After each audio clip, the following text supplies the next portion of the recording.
Selamat datang di Asedayu Channel. Kali ini saya akan menyampaikan sejarah singkat kecerdasan buatan atau AI. Pernahkah kalian membayangkan, bagaimana jika mesin bisa berpikir layaknya manusia? Bisakah algoritma memiliki intuisi, kreativitas, atau bahkan kesadaran? Di era di mana kecerdasan buatan, atau AI, sudah menjadi bagian tak terpisahkan dari hidup kita, dari asisten suara di ponsel hingga mobil tanpa pengemudi, penting bagi kita untuk kembali ke awal. Mari kita telusuri perjalanan epik AI, dari impian visioner seorang jenius di masa perang, hingga dominasinya di abad ke-21. Bersiaplah, karena ini adalah kisah tentang bagaimana manusia mengajari mesin untuk berpikir. Pada dekade 1930-an, di tengah gemuruh Perang Dunia II yang mulai membayangi Eropa, seorang pemuda brilian bernama Alan Turing di Inggris, mulai meletakkan dasar bagi sebuah revolusi yang tak terbayangkan. Turing, seorang ahli matematika dan logika, memiliki ketertarikan yang mendalam pada konsep mesin berpikir. Ia bertanya-tanya, bisakah sebuah mesin melakukan tugas-tugas yang membutuhkan kecerdasan manusia? Di tengah kesunyian ruang kerjanya yang dipenuhi buku dan coretan persamaan, Turing merumuskan ide-ide revolusioner tentang komputasi dan kecerdasan buatan. Keahlian Turing tidak hanya berhenti pada tataran teori. Ketika Perang Dunia II pecah, ia bergabung dengan tim kriptografer di Bletchley Park. Di sana, bersama tokoh-tokoh seperti Gordon Welkman dan Joan Clarke, mereka bahu-membahu memecahkan kode rahasia Enigma yang digunakan oleh Nazi Jerman. Penemuan mesin bombe yang dirancang oleh Turing menjadi kunci keberhasilan dalam membaca pesan-pesan musuh, memperpendek durasi perang, dan menyelamatkan jutaan nyawa. Karya Turing pada masa perang ini menunjukkan aplikasi praktis pertama dari pemikiran tentang mesin yang mampu berpikir dan memproses informasi secara kompleks. Setelah perang usai, gagasan tentang kecerdasan buatan semakin mengkristal. Pada tahun 1956, sebuah lokakarya di Dartmouth College, yang dihadiri oleh para ilmuwan visioner seperti John McCarthy, Marvin Minsky, Claude Shannon, dan Nathaniel Rochester, secara resmi menandai kelahiran bidang ilmu komputer dan kecerdasan buatan, AI.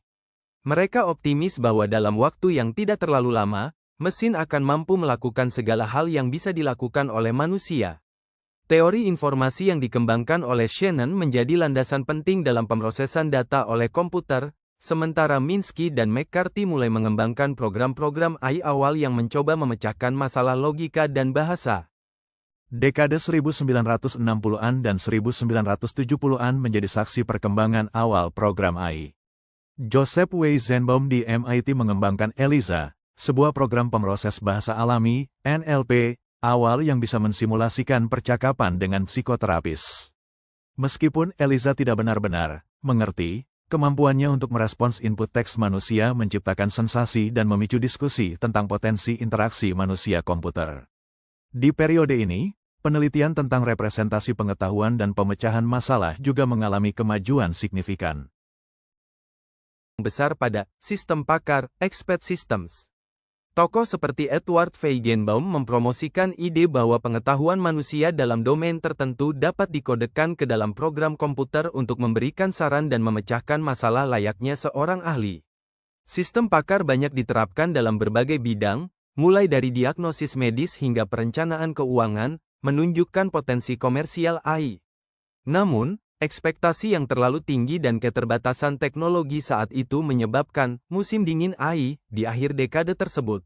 Kebangkitan kembali AI terjadi pada tahun 1990-an dan awal 2000-an, didorong oleh kemajuan dalam daya komputasi dan algoritma, terutama dalam bidang pembelajaran mesin, machine learning, dan jaringan saraf, neural networks.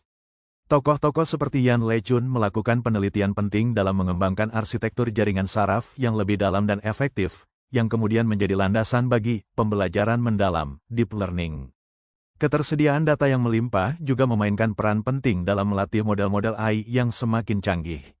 Abad ke-21 menyaksikan ledakan aplikasi AI dalam kehidupan sehari-hari.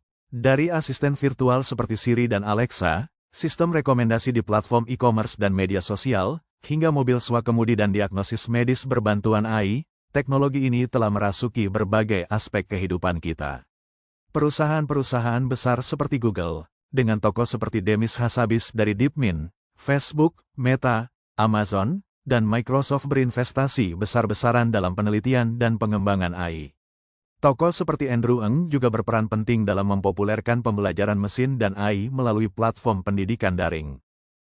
Jadi begitulah kisah singkat tentang bagaimana kecerdasan buatan berkembang menjadi seperti sekarang. Dari mimpi awal hingga teknologi mutakhir yang kita gunakan setiap hari, perjalanan AI penuh dengan inspirasi dan inovasi. Menurut kalian, terobosan apa dalam sejarah AI yang paling berkesan, dan apa harapan terbesar kalian untuk masa depan AI? Bagikan pemikiran kalian di kolom komentar di bawah. Jika kalian tidak suka video sederhana ini, beritahu di kolom komentar dan tidak usah subscribe. Sampai jumpa di video berikutnya.